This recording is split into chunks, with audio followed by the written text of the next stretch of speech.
Lo que está claro es que los precios de la luz siguen desorbitados y es que al final los ciudadanos pagamos una doble factura, la que es mensual y el efecto que tiene el precio de la luz en el IPC, en los precios. De hecho, ayer conocíamos ese dato del IPC de agosto que se sitúa en ese 10,4%. Es verdad que son 4 décimas menos que en julio, pero sigue siendo una cifra muy alta. ¿El gobierno qué dice? Bueno, que parece que los precios se están estabilizando. Bueno, vemos que la inflación ha empezado a moderarse. En principio seguirá en esa senda de descenso en los próximos meses. La inflación está siendo un dato muy elevado en la práctica totalidad, no solamente de los países europeos, también de el resto de países, pero es cierto que hemos, como bien usted decía, hemos conocido ese pequeño alivio, esas 4 décimas, pasar del 10,8 al 10,4, creo que es una buena noticia. Bueno, pues vamos a comprobar si hay alivio, porque es verdad que ha sido un mes de agosto, María T. Yo diría que muy caro, y no solo por la luz. Muy caro y muy complicado.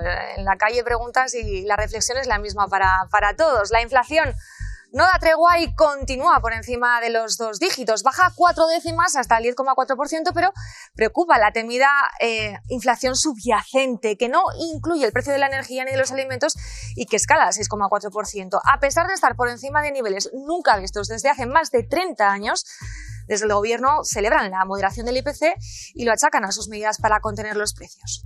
Una buena noticia que pone en evidencia la eficacia de las medidas que estamos adoptando desde el Gobierno de España para amortiguar el crecimiento de los precios, el crecimiento del coste de la vida. Se modera algo la inflación, pero los alimentos siguen subiendo. Son en general un 2,2% más caros que hace un año. Hasta un 10% han subido las frutas frescas, hasta un 7%, casi un 8% el azúcar y un 7% la carne. A los costes en la producción, el transporte o las materias primas hay que sumar la sequía que este año ha reducido además las cosechas de productos de temporada. Tampoco ayudan los precios de la electricidad, disparados desde el comienzo de la guerra. Este mes de agosto ha sido, ya lo han escuchado desde el principio del programa, el más caro de la historia. La media mensual supera la cuota inédita de 300 euros por megavatio hora. Y cerramos este mes con un pequeño alivio. El precio de la gasolina continúa a la baja, aunque el diésel repunta. En vigor todavía y hasta el próximo 31 de diciembre la bonificación de 20 céntimos. Aún así, a la gente en la calle le siguen sin salir las cuentas. Ha sido una bajada muy pequeña y bueno, pues no creo que se note mucho. Esto sigue igual que los últimos días y la tendencia va a continuar así indefinidamente. Ha triplicado todo, comida, gasoil, etcétera, etcétera. Pero los precios han subido bastante, entonces ahora por un poco que baje siguen estando altos. De hace unos años que gastaba yo pues 150 euros, ahora casi voy a 300. No es una cosa muy puntual que digas aquí sí o aquí no. Ha sido todo en conjunto. Que el aire acondicionado nos va a venir un buen palo la factura próxima. No vamos a mejor. Este mes lo que más he consumido, gracias a Dios, ha sido Sol, que he estado de vacaciones. Y ese es barato, ese no ha subido.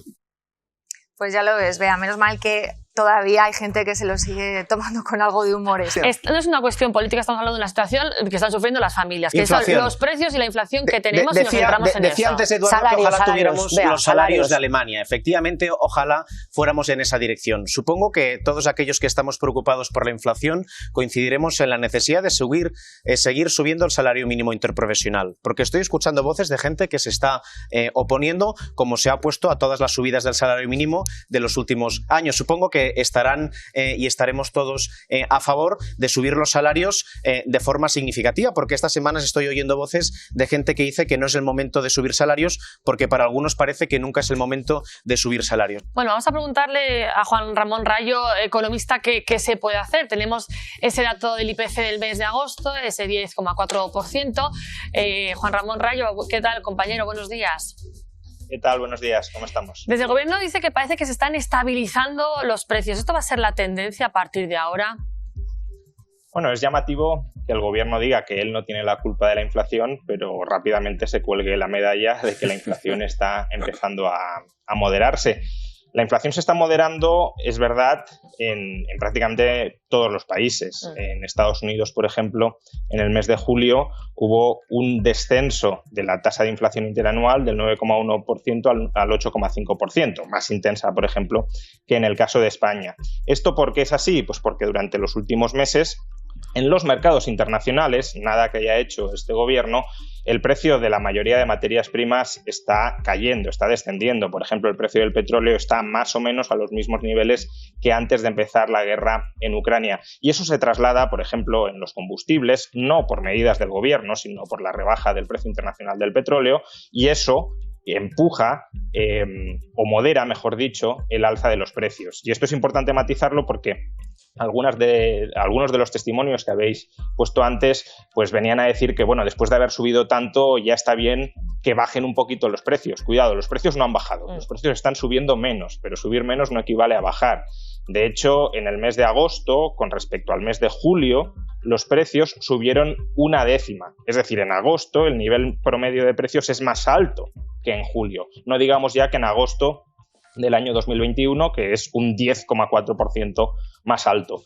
En definitiva, que se modere el ritmo de incremento de los precios es una buena noticia, evidentemente, pero no se modera por las medidas del gobierno y si miramos la inflación subyacente, que es la preocupante, es la nuclear, es la que hay que mirar, esa por desgracia sigue subiendo. Hablabas antes de la gente, ¿no? De los ciudadanos que comentaban que no estaban notando pues en su día a día que los precios hayan bajado. ¿Cuándo podremos empezar a notar ese cambio de tendencia de ir a comprar lo más básico en el mercado y que los precios se hayan moderado? Bueno, que los precios vuelvan a los niveles que estaban en 2021 o 2020, yo creo que eso, salvo que entremos en una brutal crisis económica, no lo vamos a ver. A lo máximo a lo que podemos aspirar es a que los precios dejen de subir a ritmos como los que estamos viendo en la actualidad. Pero esta situación no se va a revertir. Esto no es una subida transitoria de precios. En algunos bienes puede ser. En los carburantes ya hemos visto que en parte ha sido así, pero en el conjunto de precios, lo que llamamos IPC, no vamos a ver que los precios en el conjunto de la economía regresen a los del año 2021 y 2020. Esto es una subida permanente de precios. Insisto, a lo máximo que podemos aspirar. Lo que están intentando conseguir los bancos centrales, no tanto los gobiernos, pero sí los bancos centrales cuando suben tipos de interés, es a que el ritmo de aumento de precios se estabilice en torno al 2% al año. Es decir, que los precios con respecto a los niveles actuales suban un 2%, no un 10, sino un 2. Pero claro, subir un 2 con respecto a lo que hay hoy sigue siendo que los precios suban, no que bajen. Claro, decías que va a ser una subida permanente de precios y lo que se comenta, ¿no? Es que ya no me llega con lo que antes llegaba, esa pérdida de poder adquisitivo. Tenemos aquí el debate, ¿es el momento de subir los salarios? Sí, os he escuchado. Habéis dicho que hay mucha gente que se opone a que suban los salarios. Bueno, los primeros que se oponen a que suban los salarios son los miembros socialistas del gobierno, básicamente porque es el gobierno el que ha hecho un llamamiento al pacto de rentas. Y el pacto de rentas incluye que los salarios suban menos, bastante menos que el IPC.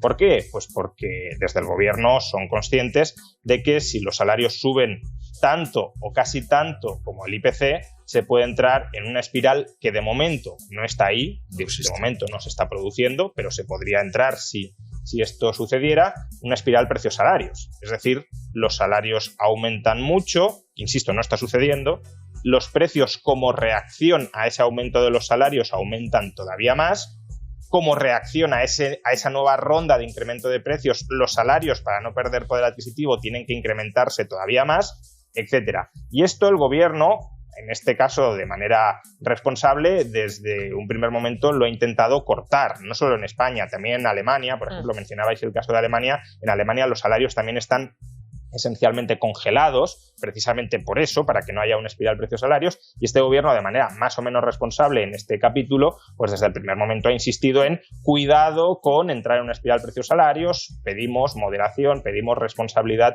a la hora de las renegociaciones salariales porque no queremos repetir la experiencia nefasta de los años 70, cuando se disparó la inflación, se dispararon nominalmente los salarios, se disparó todavía más la inflación y entonces no hubo otro remedio que meter a la economía en una crisis brutal. Recordemos que en los años finales de los 70, principios de los 80, los tipos de interés se ubicaron por encima del 20% para tratar de acabar con la inflación que se había enquistado absolutamente en la economía. Claro, lo que estamos viendo encima es que los precios, a pesar de ese tope del gas, de la luz, siguen altísimos. ¿Se puede hacer algo más para intentar rebajar esos precios? Sobre todo que lo note el consumidor final, que lo que comentan es que, bueno, que las facturas no lo están notando. Si nos referimos específicamente al precio de la electricidad o al precio de la energía, que no es el único precio que está subiendo, esto es importante remarcarlo porque a lo mejor sí es el precio que ha subido más, claramente el de la electricidad, pero no es el único precio que ha subido, el conjunto de precios están aumentando y ese aumento generalizado del conjunto de precios tiene causas más fundamentales, como ha sido que durante 2020 y 2021 los bancos centrales y los gobiernos han desparramado un gasto brutal dentro de la economía que ahora se está trasladando en forma de subidas de precios. Pero si nos referimos específicamente al precio de la electricidad o más en general al precio de la energía, pues hombre, hay cosas que se pueden hacer, por ejemplo, el tope del gas, que efectivamente tiene una cierta influencia moderadora de los precios en el corto plazo. Veremos en el largo plazo las distorsiones en las decisiones de inversión que supone, pero en el corto plazo sí modera los precios y se podrían adoptar algunas medidas similares. Pero no pensemos que esas medidas similares, y eso incluso desde el gobierno no lo han pretendido vender así, van a ser medidas mágicas que permitan una reducción muy intensa de los precios de la electricidad o de la energía, básicamente porque aunque se puedan moderar algunos precios o algunos costes, mejor dicho, el coste fundamental que sigue siendo necesario asumir para generar energía en algunos casos, electricidad más específicamente en otros, es el del gas. Y el precio del gas no lo podemos controlar, es un precio internacional que además está muy influido por las decisiones geopolíticas que tome Rusia, básicamente la posibilidad de que corte el suministro de gas absolutamente a Europa, y si el precio del gas se dispara y el precio está disparado, el precio de la electricidad, por muchos parches que queramos meter, va a subir más o va a subir un poco menos que en otros países, pero va a subir. En España es verdad que el precio de la electricidad ha subido en el mercado mayorista menos que en Alemania o en Francia durante las últimas semanas, pero aún así están máximos. ¿Por qué? Pues porque el gas hay que pagarlo y si el gas se dispara de precio y tú no puedes controlar de ninguna manera el precio del gas, pues ese precio del gas, ese mayor coste, se te va a trasladar en mayor o en menor medida, pero se te va a trasladar al precio de la electricidad. Es matemática pura. Juan Ramón Rayo, muchas gracias. Muchas gracias.